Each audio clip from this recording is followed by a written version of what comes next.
یا اللہ، تیرے اختیار میں کیا نہیں، مجھے اس طرح سے نواز دے، میری یوں دعائیں قبول کر کہ میرے لب پر کوئی دعا نہ ہو۔ میں اللہ سے قطرہ قطرہ نہیں، سمندر مانگتا ہوں۔ میں اللہ سے بہتر نہیں، بہترین مانگتا ہوں، کیونکہ میں جانتا ہوں کہ سب اس کے اختیار میں ہے۔ بہت اچھا لگتا ہے تجھ سے مانگنا میرے اللہ۔ ساری زندگی مجھے کسی کا محتاج نہ بنا، وابستہ ہے میری زندگی کے رابطے جن سے۔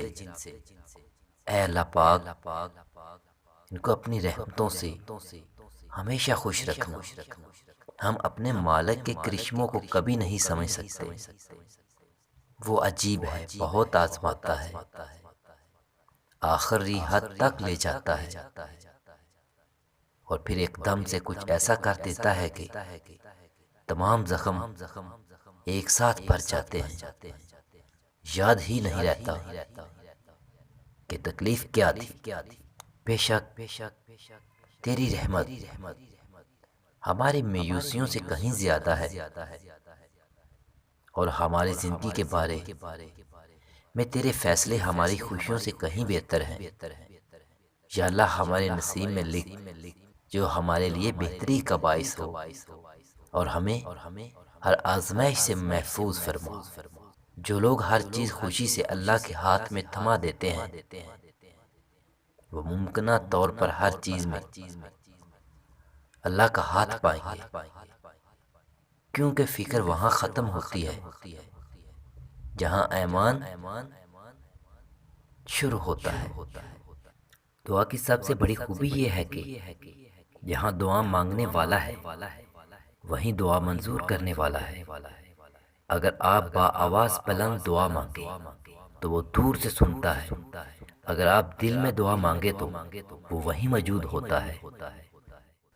مجھے اپنی مانگی ہوئی ہر دعا پر اعتبار ہے کہ وہ آپ کے در تک ضرور پہنچے گی، کیونکہ مجھے اس بات پر پورا یقین ہے کہ جو دعا درود پاک میں بند کر کے بھیجی جائے، میرے رب اس دعا کو کبھی رد نہیں کرتا۔ اگر اللہ پاک تمہاری دعائیں پوری کر رہا ہے تو وہ تمہارا یقین بڑھا رہا ہے۔ اگر دعائیں پوری کرنے میں دیر کر رہا ہے تو تمہارا صبر بڑھا رہا ہے۔ اگر تمہاری دعاؤں کا جواب نہیں دے رہا تو وہ تمہیں آزما رہا ہے۔ اس لیے ہمیشہ دعا مانگتے رہو۔ اے ہمارے پاک پروردگار، ہمیں ایسی موت دے کہ لوگ بعد میں اگر ذکر کریں تو ان کی نیکیوں میں اضافہ ہو، اور ان کے الفاظ ہماری مغفرت کا ذریعہ بنے۔ اللہ فرماتا ہے، جب کوئی تم پر ظلم کرے تو میرے انتقام پر راضی ہو جاؤ، کیونکہ میرا انتقام تمہارے انتقام سے بہتر ہے۔ یا اللہ، جس دن میں تیرے پاس آؤں، اس حالت میں آؤں کہ میری روح بالکل شفاف اور گناہوں سے پاک ہو، میری توبہ قبول ہو چکی ہو، اور تو مجھے معاف کر چکا ہو،